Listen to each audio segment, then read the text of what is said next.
ಅದರಲ್ಲದೆ ನಾವು ಈಗ ಟಿಕೆಟ್ ಪ್ರಕರಣವನ್ನು ಹೆಚ್ಚಿಗೆ ಮಾಡಬೇಕು ಅನ್ನೋದು. ಯಾಕಂದರೆ 10 ವರ್ಷ ಆಯ್ತು ನಾವು ಹೆಚ್ಚಿಗೆನೇ ಮಾಡಿಲ್ಲ ರೇಟ್ಗಳನ್ನು. ನಾವು ಡಿಸೈಲ, ಪೆಟ್ರೋಲು ಮತ್ತು ನಮ್ಮ ಆಯಿಲು, ಟಯರು ಎಲ್ಲ ಬಸ್ಸದ ಎಲ್ಲ ಪಾರ್ಟ್ಗಳನ್ನು ಹೆಚ್ಚಾಗಿದ್ದವು. ಆದಷ್ಟಿಂದ ಸ್ವಲ್ಪ ಟಿಕೆಟ್ ದರನೂ ಹೆಚ್ಚು ಮಾಡುವ ಚಿಂತನೆಯನ್ನು ನಾವು ಮಾಡ್ತಾ ಇದ್ದೀವಿ. ನಾವೀಗ ಈಗಲೇ ನಮ್ಮ ವಾಯುವ್ಯ ಕರ್ನಾಟಕ ನಾವು ಸ್ವಲ್ಪ ಹಾನಿಯಲ್ಲಿದ್ದರನ್ನು ನಾವು ನಡೆಸ್ತಾ ಇದ್ದೀವಿ.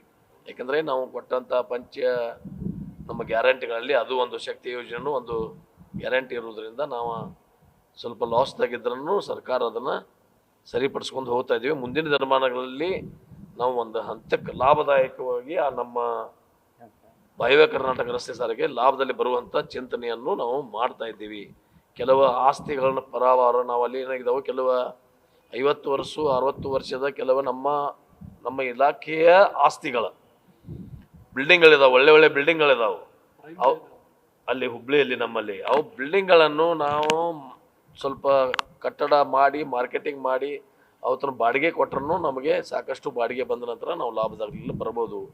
ಬಸ್ ಸ್ಟ್ಯಾಂಡ್ ಎದುರುಗಡೆ ಸಹಿತ ನಾವು ಕೆಲವೊಂದಿಗೆ ಒಂದು ಉದಾಹರಣೆ ಕೊಡಬೇಕಾದ್ರೆ ಕಾಗವಾಡ ಬಸ್ ಸ್ಟ್ಯಾಂಡ್ ಎದುರುಗಡೆ ನಮ್ಮ ಜಾಗ ಇದೆ, ಅವರೇ ಒಂದು ಪತ್ರ ಕೋಕ ಪಡೆದು ಅವರು ಬಾಡಿಗೆಯನ್ನು ಕೊಟ್ಟಿದ್ದೀವಿ. ಸರಿಯಾಗಿ ನಮ್ಗೆ ಬಾಡಿಗೆಯನ್ನು ತುಂಬ್ತಾ ಇಲ್ಲ. ಭಾಳಷ್ಟು ಲೋಪದೋಷಗಳಿದಾವೆ.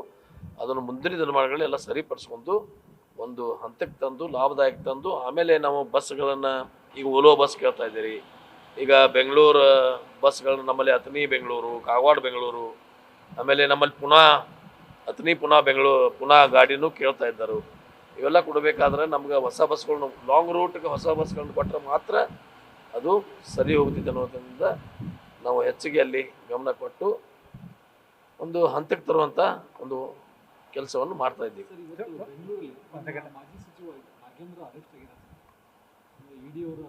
ನನಗೆ ಅದ್ರ ಬಗ್ಗೆ ಮಾಹಿತಿ ಇಲ್ಲ, ಅದನ್ನು ನನಗೆ ಹೇಳಲಿಕ್ಕೆ ಬಯಸೋದಿಲ್ಲ. ನನಗೆ ಅದ್ರ ಬಗ್ಗೆ ಅದು ನೋಡೋಣ. ಅದನ್ನು ಅವಾಗ ನಮ್ಮ ಮುಖ್ಯಮಂತ್ರಿಗಳು ಸಮರ್ಥವಾದ ಉತ್ತರ ಕೊಡಲಿಕ್ಕೆ ಸಿದ್ಧರಿದ್ದಾರೋ, ಅವರು ಸಮರ್ಥರಿದ್ದಾರೆ. ಅದನ್ನು ಅಂಥವೆಲ್ಲ ನಡೆಯುವ ರಾಜಕಾರಣದಾಗೆಲ್ಲ ಆತಿರ್ತಾವೆ. ಅದು ಏನೇನೋ ಒಂದು ತಂದು ಎಲ್ಲ ಪಾರ್ಟಿ ಮೇಲೆ ಹಾಕ್ತಿರ್ತಾರೋ.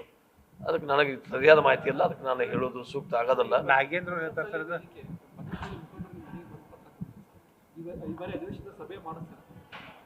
ಸ್ಪೀಕರ್ಗೆ ಬಂದು ನಮಗೆ ಒಂದು ವಿಶೇಷ ಒಂದು ಸಮಯ ಕೊಡ್ರಿ ಮಾತಾಡಲಿಕ್ಕೆ, ಅಥವಾ ಒಂದು ಮನವಿಯನ್ನು ಮಾಡ್ಕೋತೀವಿ, ಮಾಡ್ಕೊಂಡು ಅದ್ರ ಬಗ್ಗೆ ಚರ್ಚೆ ಮಾಡ್ತೀವಿ.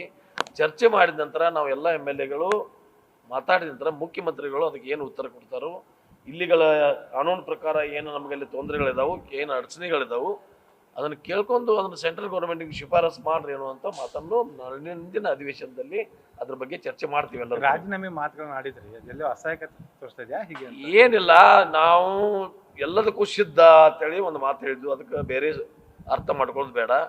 ಅಂದರೆ ಒಂದು ಸಮಾಜದಲ್ಲಿರೋದು, ಸಮಾಜಕ್ಕಾಗಿ ನಾವು ಏನು ಬೇಕಾದ ತ್ಯಾಗ ಮಾಡಲಿಕ್ಕೆ ಸಿದ್ಧ ಅನ್ನುವಂಥ ಮಾತನ್ನು ಹೇಳಿದ್ದೀನಿ.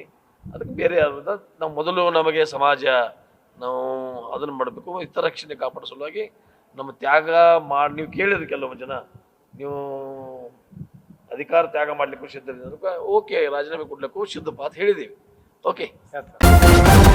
ನ್ಯೂಸ್ ಫಸ್ಟ್ ನಿರ್ಭೀತಿಯಿಂದ ನಿಮ್ಮ ಪರವಾಗಿ.